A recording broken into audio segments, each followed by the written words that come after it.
this very important day, because this gospel is easy to dismiss, because torture is easy to dismiss.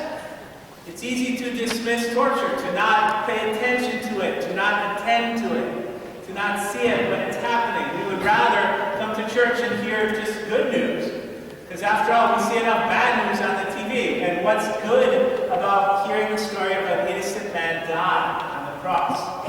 But I want to invite us to sit with that today, to sit with that a little bit, with this image that the gospel leaves us with, and to reflect on what the gospel has to say about it. In fact, I think there's a part of the gospel where actually I think Jesus is wrong. Don't tell the bishop I think this, but there's a part of the gospel where I think Jesus is wrong about one of his parables. And it's a parable that we all know. It's in Matthew chapter 20, verses 1 to 6. It's the parable in which the landowner goes out to get workers for his vineyard. He goes out, as we know, early in the morning. He gets some at the middle of the day. He gets workers at the end of the day. And at the end of the day, when everyone is done, he pays all the workers the same. And we know the tagline, we know the pronouncement. The first shall be last, and the last shall be first. I think, though, that there's something important about being there at the beginning. That there's some profound piece of being there at the beginning, and that's what Palm Sunday is. If you have ever snuck into a movie, which, today I wouldn't do it, don't tell the bishop, but when I was younger, I might have, occasionally gone into a movie. It's a big cineplex, and you're done with your movie, so you go and check out what's playing next door. And you walk in, and it's the end of a movie that's a horror movie. So you catch the last 2 minutes. There are the young kids, they've survived. The police are taking away the madman. He was in the house the whole time. And you watch the end of the movie, but you don't have any connection with what has happened, because you weren't there to see the beginning. You don't know the trauma and the fright and the terror that these kids went through. So you see the end, but you don't care, because it's like you're not connected to it. Or imagine you walk into a movie and it's the end of a romance.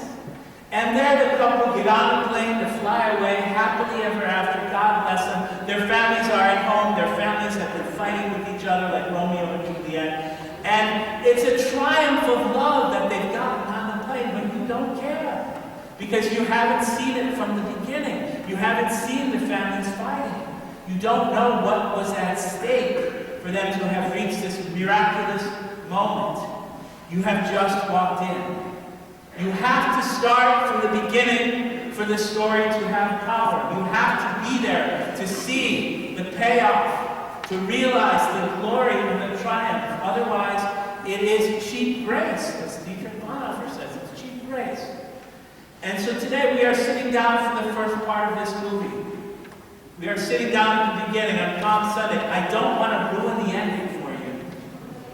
And don't tell the bishop, we don't want to ruin it for him either. But the story ends pretty well. It turns out actually pretty well at Easter. The person who we see die today actually comes back in 3 days. The women who we see at the very ending of this story, standing off by themselves, will get to be with him again. The centurion and all the people in the crowd actually do come to believe in him, and many of them are in their hearts converted to follow this man. And his movement grows and it spreads and it continues to be alive. And all of that comes next, but for today I would suggest it's better not even to think about that. Just to put that out of your head and to wallow and to live here at the foot of the cross, which is what we have. It would be better for us, from the perspective of faith, not to know what comes next. For that's what faith is. It's not knowing how the story is going to turn out, yet going forward anyway. Faith is not knowing where you're headed, but being willing to follow.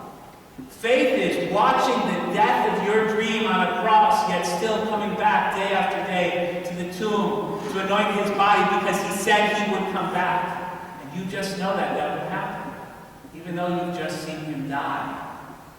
So we want to give ourselves to this moment today and be there as we imagine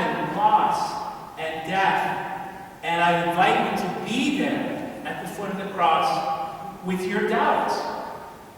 To be there where inside you have no faith.